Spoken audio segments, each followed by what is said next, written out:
New at 6 tonight, another side of the housing issue. This time we travel to Fort Collins, where the mayor says a city rule is making it too hard on students and others to find affordable housing. It's called U+2. CSU students and alumni know that rule very well. It's been on the books since the 60s, but that might be changing.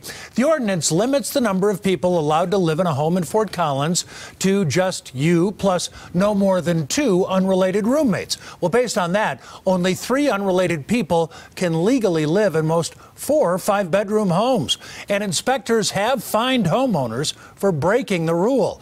Our Dylan Thomas on the story in the Fort tonight. And Dylan, in a college town like that, that rule can really make it tough for a lot of people to find housing.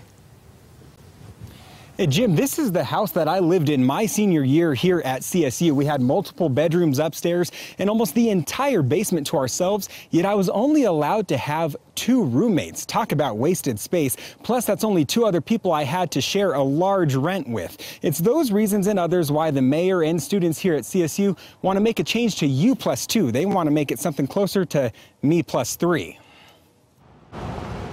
Living alone is a luxury for many college kids, but owning the house is a dream for this CSU student. We'll go into my room. For this story, we'll call him Dan. He wished not to share his real name because right now, he's breaking the law. In here I have my own personal bathroom too. Fort Collins' U+2 law only allows 3 unrelated people to live in most homes. Dan co-owns one of more than 1,200 houses in the city that aren't following that law.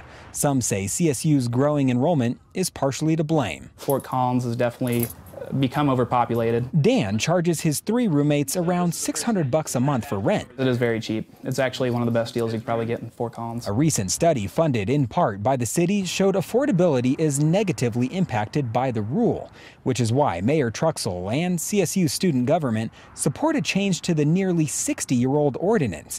Both told CBS Denver they would support a me+3 or even more, so long as safety and community quality standards like parking are met by the landlord. I think it's a good idea for Fort Collins. By increasing roommates, so we have this room in here. Some say the city will address concerns with affordability and availability. I think if we were to bump it up to at least another person living in a house, especially around college, it would actually benefit the city.